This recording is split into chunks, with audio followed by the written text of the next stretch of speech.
The Grand Hall of the Galactic Confederation buzzed with voices. Hundreds of alien representatives filled the room. They sat in curved rows that went up high like a bowl. Blue lights shone down from the ceiling. The air smelled of strange flowers and old paper. Commander John Everett stood at the speaking platform. He was tall and strong. His dark blue uniform had the Earth symbol on the shoulder. His face showed no emotion, but his green eyes were hard and tired. For 200 years, humans have fought for you. We have died for you. We have built for you. And still you treat us like children, John said. His voice was calm, but it carried through the hall.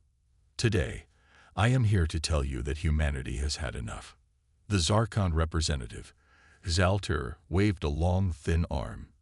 His pale skin looked almost white under the lights. Commander Everett, this is the 5th time Earth has threatened to leave the Confederation. We have heard this before. John smiled slightly. This is not a threat, Representative. This is a notification. As of today, Earth demands full voting rights, equal trade status, and representation on all councils. If these demands are not met within 7 standard days, humanity will withdraw from the Confederation completely. Murmurs filled the hall. Some aliens laughed. Others whispered to each other with worried looks. The Volusian Chancellor, Moradi, stood up. Her 6 eyes blinked in sequence. Her voice came up like a song. The young races always make demands before they understand their place. Humanity has been part of the Confederation for barely 3 centuries. The Zarkon and Volusians have guided galactic civilization for 50,000 years. You must learn patience. John looked around the room. He saw the same old faces, the same old excuses. He had spent 10 years trying to work within the system. 10 years of watching humans do the hardest jobs, fight the toughest battles, and solve the biggest problems, all while being patted on the head like good pets. Chancellor, with respect, we have been patient. When the Drool attacked the outer colonies, human ships were the first to respond. When the plague hit the Centauri sector, human doctors found the cure. When your ancient systems fail, human engineers fix them. John paused. Yet when we ask to vote on the laws that govern us, you tell us to wait. When we ask for fair prices for our goods, you tell us the market must decide. When we ask for protection for our worlds, you tell us resources are limited. The Aquari delegate, closest to humans in appearance except for their blue-tinted skin and webbed hands, nodded slightly. John noticed. At least some aliens understood. The Confederation survived before humans, and it will survive without them, said Zalter with a dismissive wave. John took a small device from his pocket. It was just a simple black button. We shall see. He pressed it. Across the galaxy, on thousands of ships and stations, human captains received the signal. From the mining outposts of the Rigel system to the research stations orbiting the black hole at Sagittarius, humans began to move. John bowed slightly to the council. You have 7 days to consider humanity's demands. After that, we will be gone. And you will learn exactly what humanity has been providing to this Confederation. As John walked out of the hall, his assistant Lisa Wright waited by the door. She walked beside him toward their ship. Did they believe you? She asked. No, John replied. They never do. That's the problem. They reached the docking bay where their ship waited. Already, messages were coming in from human ships starting their withdrawal. Will they agree to our terms? Lisa asked. John looked out the window at the massive space station, shaped like a silver wheel. It was built 5,000 years ago, and for the last 50 years, human engineers had kept it running. They won't, he said. Sometimes you have to walk away to show people your true value. Their ship detached from the station and moved away, joining the first wave of humanity's great exodus. Captain Elaine Rivers stood on the bridge of the UES Defiant. The large view screen showed hundreds of ships moving in careful lines. Small personal ships, family cruisers, and large cargo vessels all flew in formation. Behind them, New Terra, the largest human colony outside of Sol system, grew smaller. "Status report," Elaine said. Her red hair was tied back tightly. Her eyes never left the screen. 93% of humans have boarded ships," said Officer Benwright. "The last groups will be ready in 2 hours." Elaine nodded. "And our installations?" "Being dismantled as ordered. Nothing useful will be left behind." On the planet below, teams of humans worked quickly. They took apart machines, packed up labs, and loaded everything onto ships. What they couldn't take, they broke down into basic parts. The aliens who lived on New Terra watched in confusion. "Captain," said Communications Officer Paula Green, "we're getting calls from the local government. They want to know why we're leaving." "Tell them to watch the news," Elaine said. "They'll find out soon enough." The same scene played out across the galaxy. At science stations, human researchers packed up their work. Dr. Alan Pierce carefully saved his research data on new medicines. He deleted everything from the station's computers. His alien coworker, a tall Zentari named Klux, watched with concern. "Alan, why are you doing this? We have worked together for 7 years, Klux said. Alan looked sad. "Ask your government, Klux.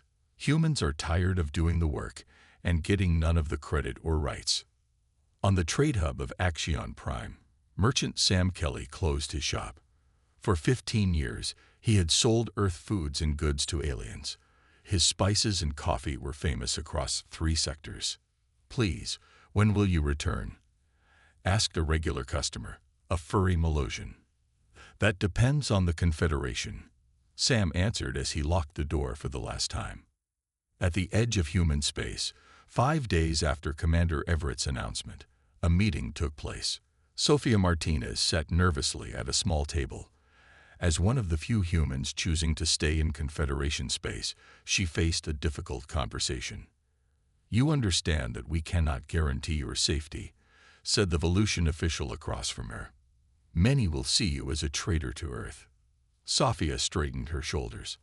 "I believe in the Confederation's ideals, even if they're not being followed right now. Someone needs to keep communication open." The Volusian's 6 eyes blinked in sequence. "Very well. But know that your status has been downgraded."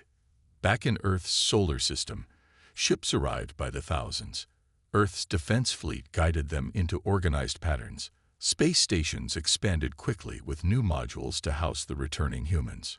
Admiral Paul Garcia observed the operation from his command center on Luna Base. Screens showed the massive movement of people and resources.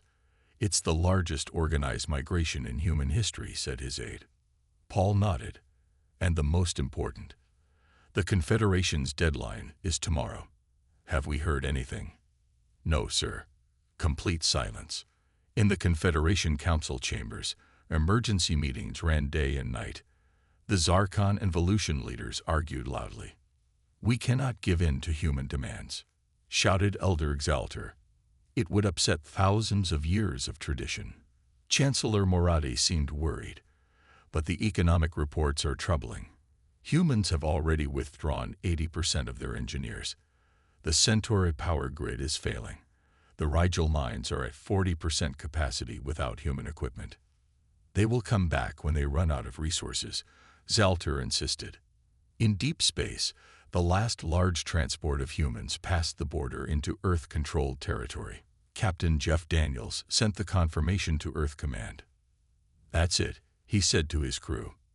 "Exodus complete." Across the galaxy, alien races began to notice changes. Systems ran less efficiently. Repairs took longer. Foods and goods from Earth disappeared from markets.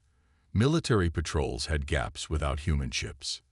The Confederation had made its choice. Now they would face the consequences of life without humans. The 7-day deadline passed without a response. Humanity had walked away, and the galaxy held its breath. 1 month after the Exodus, the Confederation began to feel real pain. On the busy trade world of Nexus Prime, the main transport hub stopped working.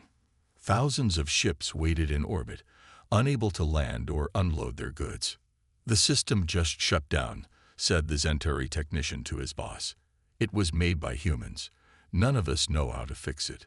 Similar problems appeared everywhere. The galaxy had relied on human engineers for too long. Now those engineers were gone. Gregory Jackson watched the news reports from his farm on Earth. Before the Exodus, he had shipped special Earth plants to 18 different worlds. His rare blue coffee beans sold for high prices across the galaxy. "They never thought we would really leave," he said to his wife Kelly as they watched aliens on the screen complain about shortages. "They took us for granted." Kelly nodded. "And now they pay the price." In the Confederation's main economic building, the six-armed Nebulon economist named Zrix looked at the latest numbers. They were bad. Very bad. Luxury markets are down 62%, Zrix told the Economic Council. Technology repair services down 85%. Food varieties reduced by 40% in major markets. The Volution representative waved her long fingers dismissively. "These are just temporary problems. We lived without humans for thousands of years before they joined the Confederation." Zrix's green skin darkened with stress. "You don't understand. We built our modern economy with humans deeply connected to everything. When they left, they took key parts of the system with them. It's like removing bones from a body and expecting it to still walk." On the Zarkon homeworld, citizens protested in the streets. Many luxury items from Earth were now impossible to find. Rich Zarkon, who had enjoyed human foods, art, and technology, were angry. "Bring back the humans," they shouted outside government buildings. Meanwhile, behind the protective line of warships that marked human space, Earth was busy. Factories expanded. New farms grew food. Scientists worked on technologies that had been restricted by Confederation rules. Lisa Wright, who had been Commander Everett's assistant, now worked in the new Ministry of Expansion. She looked at reports of human activity. "We're building faster than ever before," she told John Everett, who now led the ministry. "Without Confederation rules slowing us down, our progress is amazing." John nodded. The Confederation made a big mistake. They thought we needed them more than they needed us. In human cities, life improved. Without sending most of their goods to the Confederation for low prices, humans had more for themselves. Markets filled with foods that had once been too expensive for average people. But not everyone was happy. Some humans had friends among the aliens. Some missed the adventures of living in far parts of the galaxy. Charlie Wilson had been a trader on 6 different worlds. Now he sat in a bar in New Chicago, drinking alone. "I miss the stars," he told the bartender. "Earth feels too small now." The bartender slid another drink to him. "Give it time. This won't last forever." In space, at the border between human territory and Confederation space, ships gathered. Alien merchants hoped to make direct deals with humans, avoiding Confederation taxes and rules. Captain Nancy Collins of the Border Patrol ship Guardian watched them on her scanner. "More ships today than yesterday," her second officer said. Nancy nodded. "They're getting desperate." 3 months after humanity's departure, the first official message came from the Confederation. The tall, elegant form of a Volution diplomat appeared on screens across human space. "The Galactic Confederation wishes to open new talks with Earth representatives," the message said. "We believe there is room for compromise." President Kevin Russell of Earth watched the message with his advisors. "They're feeling the pressure," said Defense Minister Julia Evans, "but they're not desperate enough yet." Kevin nodded. "Tell them we're willing to talk, but our terms haven't changed." The economic tremors were becoming earthquakes throughout the galaxy, and it was only the beginning of what would happen when humanity walked away. The neutral space station Harmony floated at the edge of human space.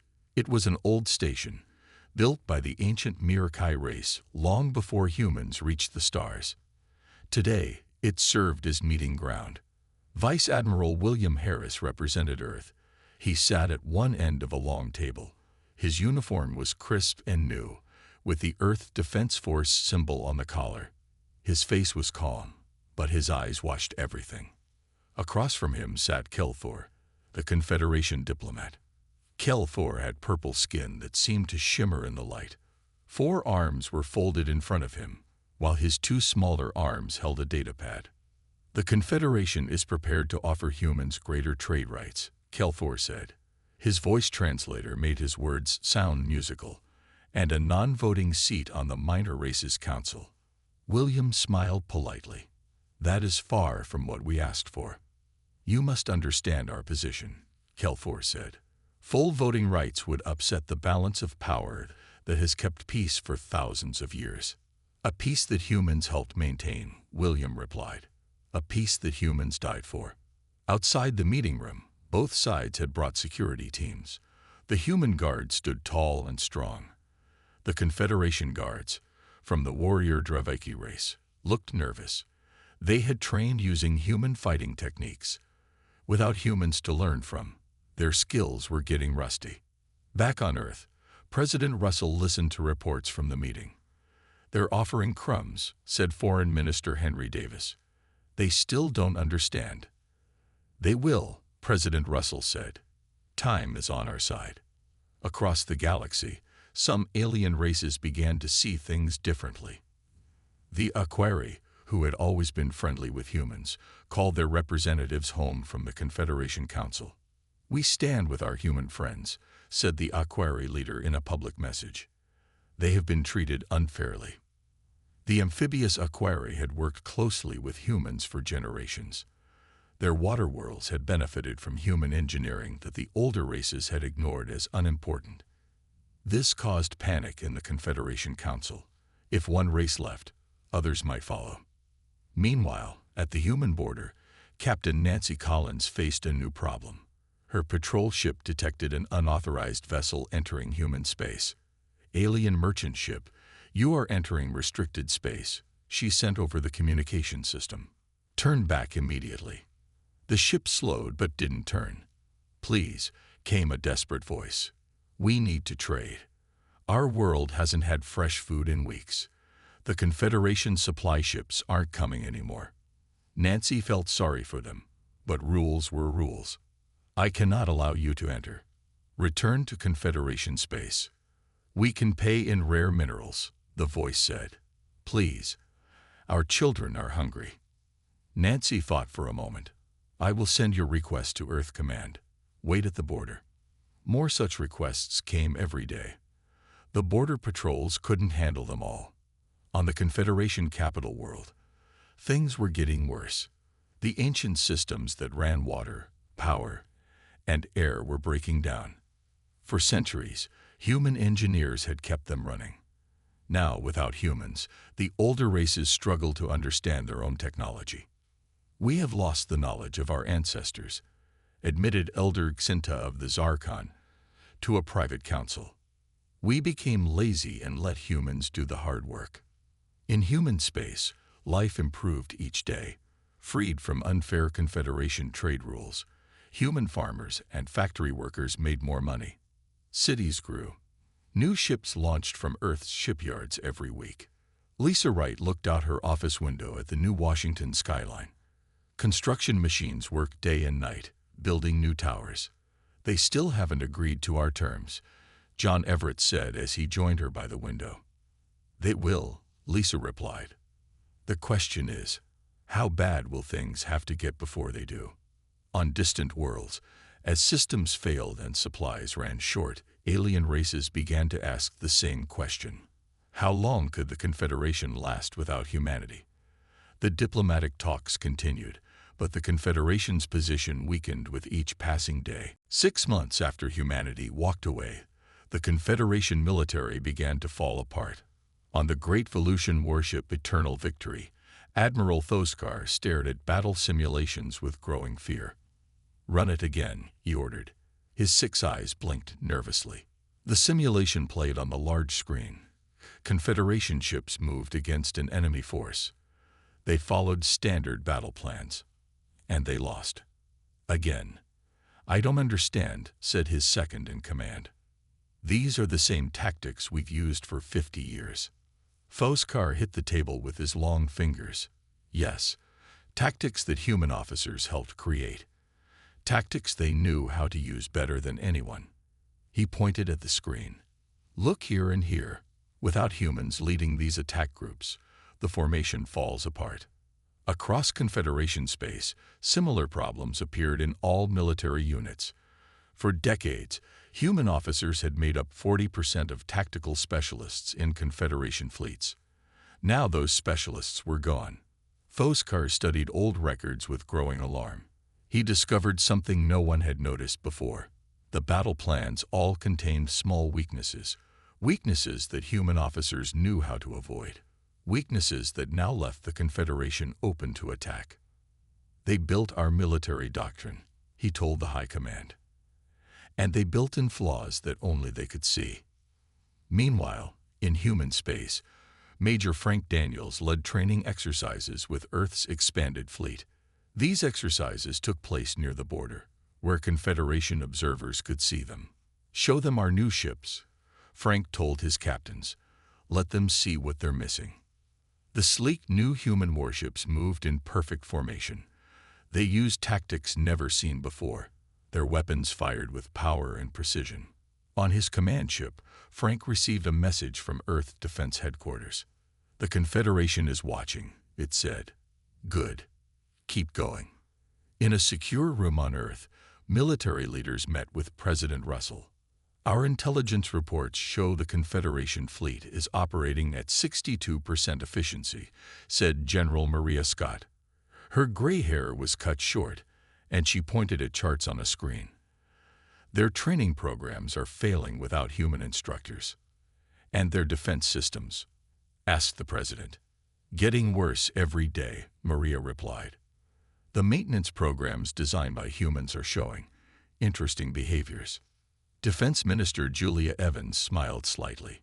Our engineers were clever. They built systems that would work perfectly as long as humans maintained them regularly. Without our people, small problems are becoming big ones. Are we ready if they attack? President Russell asked. More than ready, General Scott said. But they won't attack.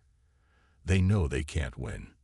In deep space, at a research station near the Horsehead Nebula, Dr. Olivia Wright studied strange energy readings.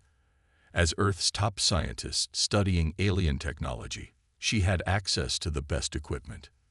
These readings are getting stronger, she told her team. Something is moving out there. Her assistant looked worried. Do you think it could be them? The harvesters. Olivia's face became serious. I hope not.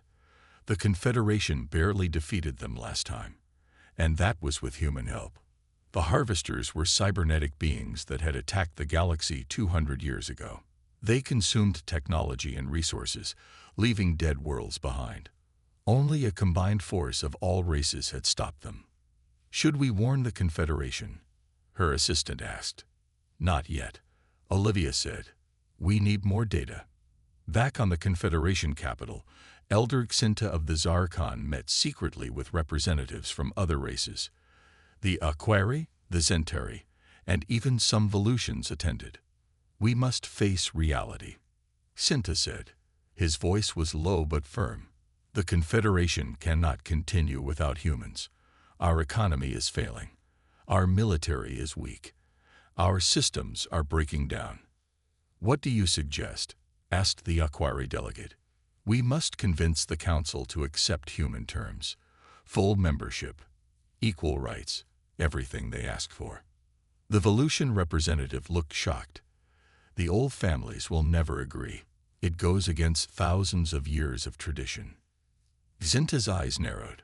Then the old families will watch the Confederation die. The humans are not coming back unless we meet their terms, and we need them more than they need us. As the secret meeting continued, sensors at the edge of Confederation space picked up faint signals. Signals that had not been seen in 2 centuries. Signals from the harvesters. The emergency alarms blared across the Confederation capital. 1 year after humanity's withdrawal, disaster had come. The cybernetic harvesters had returned. 3 outer systems had already fallen. The colony world of Proxim IV sent desperate messages before going silent. 5,000 Zentari colonists gone. The mining station at Vegabelt was next. Then the agricultural world Terrapin, with its 15 million inhabitants. In the Confederation Council chamber, panic spread like fire. How could they return now? After all these years? Cried a Zarkon representative. Elder Xinta stood calmly in the center of the room. It doesn't matter how or why they returned. What matters is that we cannot stop them. The statement silenced the room. Xinta continued, "Our weapon systems were designed to fight the harvesters 200 years ago. Designed by humans, maintained by humans, improved by humans." He looked around the grand chamber. "And now we have no humans." Lieutenant Diana Cooper sat at her monitoring station on the human outpost near the Carina Nebula. Her dark skin reflected the blue light of her screens. She studied the strange readings with growing concern. "Sir, you need to see this," she called to her commanding officer. Captain Roy Peterson looked over her shoulder. "Harvester signals." Diana nodded, moving toward Confederation space. 3 separate groups. Roy's face hardened. "Send it to Earth Command immediately." Within hours, the highest levels of Earth's government knew about the harvester return. In the Oval War Room beneath New Washington, President Russell met with his advisors. "The Confederation has lost 3 systems already," said Intelligence Director Susan Ward. "Their defenses are failing exactly as we predicted they would without human maintenance." "How long before the harvesters reach heavily populated systems?" asked the president. 2 weeks at their current speed," Susan replied. "Maybe less." Defense Minister Julia Evans spoke next. "Mr. President, we should remember that if the Confederation falls, we will face the harvesters alone." The room went quiet.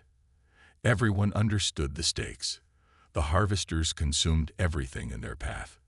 If they destroyed the Confederation, Earth would be next. "Send a message to the Confederation Council," President Russell said finally.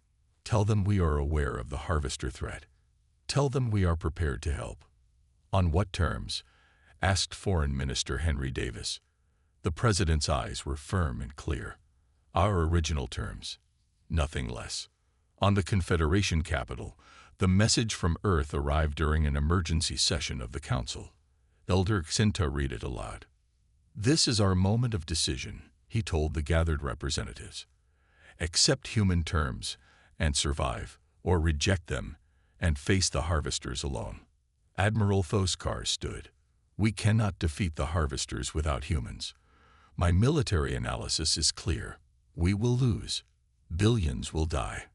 Better to lose to the harvesters than surrender our ancient rights to humans," shouted one of the old Volusian nobles. The Aquari representative rose from her water tank. "That is the voice of pride, not wisdom. Humans ask for equality, not surrender." The debate raged for hours while more reports of harvester attacks arrived. 3 more worlds gone. A refugee fleet destroyed. A defense station overrun.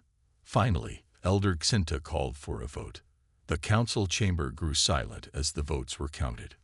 By a narrow margin, Xinta announced, "The council has decided to reject human terms." Gasps filled the room. Even those who voted against humans seemed shocked at the result. "We will face the harvesters with what we have," Xinta continued. His voice sounded tired and old. As the council members left the chamber, a new message arrived from Earth. On the Confederation comm screens, the face of President Russell appeared. "We have monitored the harvester attacks," he said. "We know your decision. But as the harvesters approach your core worlds, remember this. Our offer remains open. When you are ready to accept our terms in full, we will come. Until then, you face this threat alone." As the message ended, long-range sensors detected the largest harvester fleet yet, moving directly toward the Confederation capital. 3 days after the Council's vote, the harvesters attacked the Volusian home colony of New Volusia. The defense fleet was destroyed in hours. 2 billion Volusians sent desperate calls for help as harvester ships landed on their world. In an emergency session, the Confederation Council met again. This time, the mood was different. Fear filled the grand chamber. Elder Xinta stood at the center. The Volusian representative who voted against human terms has asked to speak. The old Volusian noble, Kythera, moved slowly to the speaking platform. Her 6 eyes were dim with sorrow. "I was wrong," she said simply. "My pride has cost my people dearly. I call for a new vote." The vote was quick and unanimous.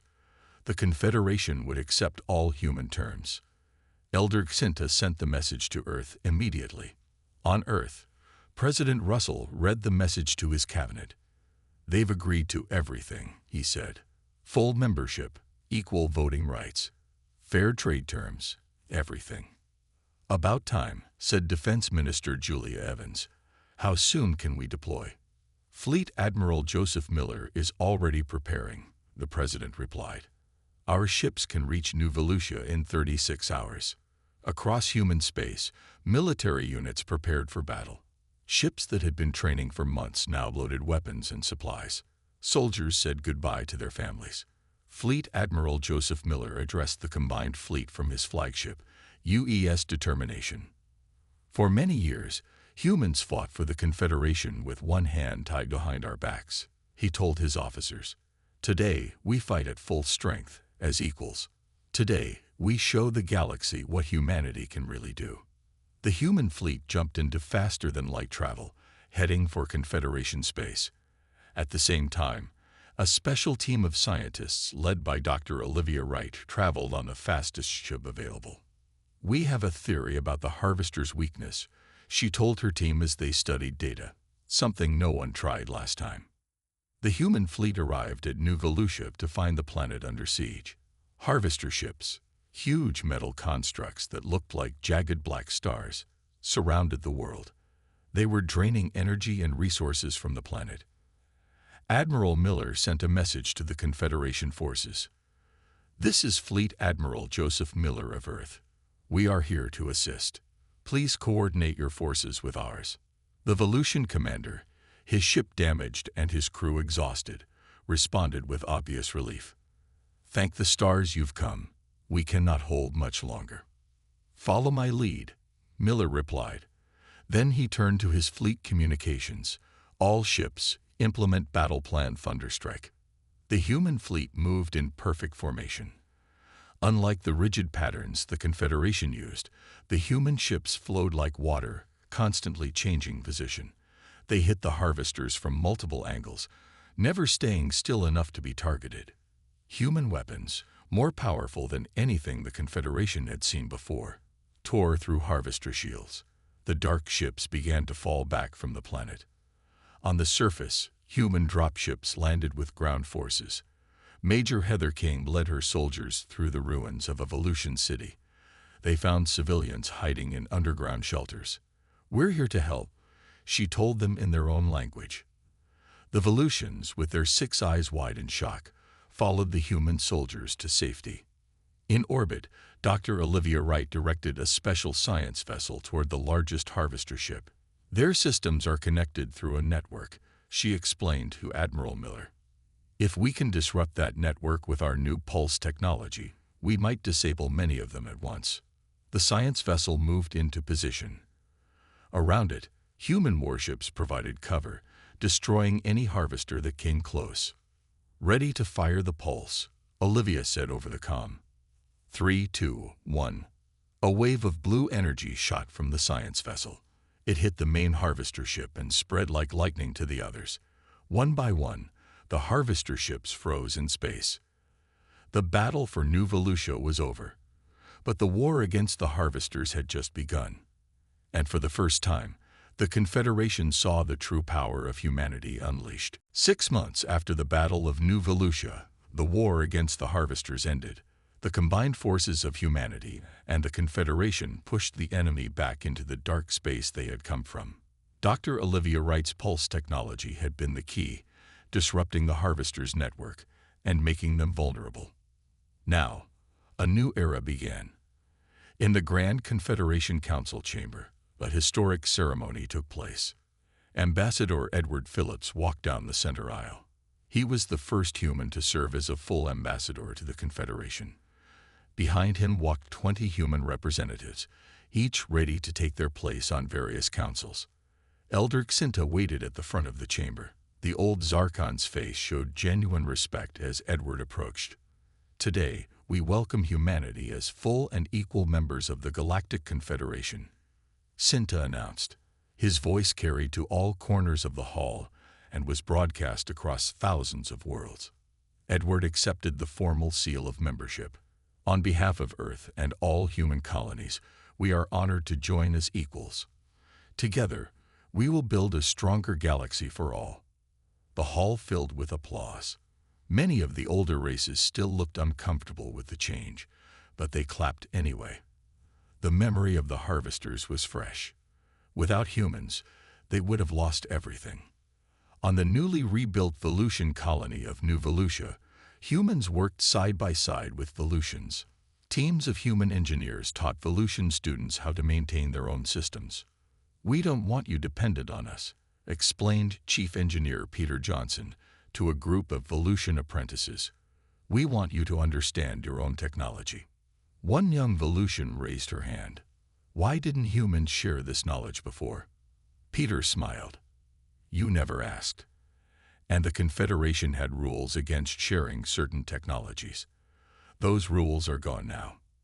Across the galaxy, similar scenes played out. Human innovation, no longer held back by Confederation regulations, changed everything. New medicines cured diseases that had plagued alien species for centuries. Better ships made travel faster and safer. Advanced farming methods ended food shortages. In deep space, the first joint human-alien exploration mission prepared to leave known territory. The ship Horizon gleamed against the stars, the most advanced vessel ever built. Captain Hither Morrison stood on the bridge, looking at her mixed crew of humans and 5 alien species. "Our mission is to explore beyond the galactic arm," she told them. "To find new worlds, new resources, and perhaps new friends." Her first officer, a Zentari named Krill, nodded. "And to watch for any sign of the harvester's return. Let's hope they've learned their lesson," Heather said with a smile. Back on Earth, President Russell met with the Confederation High Council in the new Galactic Embassy building. The sleek structure of glass and steel represented the new era of cooperation.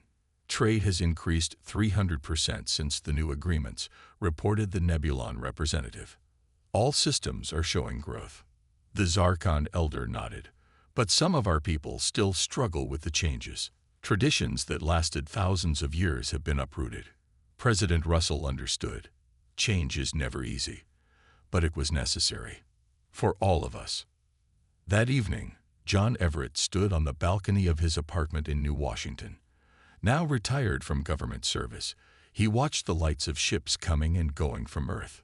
Lisa Wright joined him, carrying 2 glasses. "Remembering the day you gave the Confederation our ultimatum?" John nodded. "I never thought it would lead to this. I just wanted fair treatment for our people." "You got that and more," Lisa said.